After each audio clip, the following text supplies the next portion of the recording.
Tiga cara untuk menghasilkan uang di YouTube, yaitu melalui monetisasi halaman tonton, yaitu monetisasi video panjang. Lalu ada monetisasi video short ataupun video pendek yang berlaku pada bulan Februari di tahun 2023. Dan satu lagi melalui produk commerce, di mana produk commerce ini kalau di YouTube ada super chat, super sticker, super thanks maupun langganan channel. Dan teman-teman juga bisa mendapatkan sebuah endorse ya teman-teman, itu masuk dari produk commerce di YouTube. Dan di sini teman-teman wajib melakukan monetisasi video pendek. Kenapa? Karena jikalau sampai pada tanggal 10 Juli di tahun 2023 teman-teman tidak menyetujui monetisasi video pendek, maka teman-teman akan dikeluarkan dari YPP ataupun program iklan YouTube.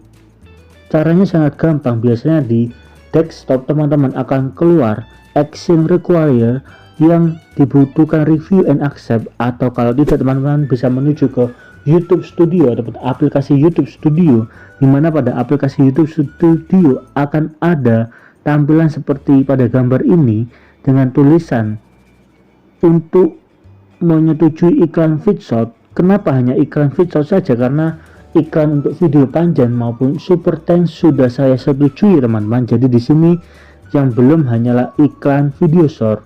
Lalu setelah itu teman-teman akan disuruh untuk membaca dua langkah. Langkah pertama adalah pernyataan dasar, di mana pernyataan dasar ini hanyalah sebuah macam peraturan yang wajib teman-teman taati. Dan peraturannya di sini terdapat bahwa pendapatan yang tidak memenuhi syarat ini sama persis seperti copyright ya teman-teman, dengan berbahasa yang berbeda.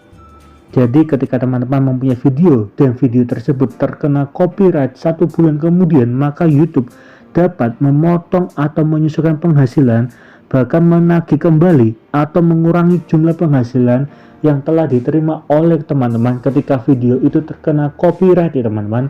Apalagi copyright tersebut sampai terkena strike. Lalu persyaratan dasar berikutnya yang perlu diwaspadai adalah di sini akan ada pengakhiran tanpa alasan atau mungkin seperti dismonetisasi teman-teman. Dan di sini teman-teman wajib mentaati semua peraturan yang diberikan oleh YouTube, karena pengakhiran tanpa alasan bisa terjadi kepada semua channel yang terjun di dunia YouTube. Dan ketika teman-teman telah membaca semua peraturan, teman-teman bisa mencentangnya dan menuju ke tinjauan persyaratan halaman tonton.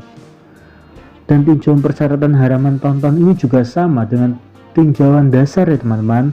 Yang membedakan di sini ada peraturan baru, di mana pendapatan iklan dikatakan bahwa YouTube akan membayar Anda sebesar 55% dari pendapatan bersih.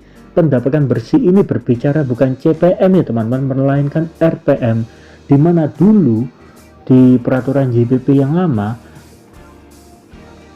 sebuah YouTuber akan mendapatkan iklan dari bagi hasil melalui CPM tiap negara, dimana misalnya CPM negara A menghasilkan 1000, maka YouTube bisa membagikan 70-30 ataupun 50/50 ya teman-teman, sesuai dengan ketentuan CPM tiap negara.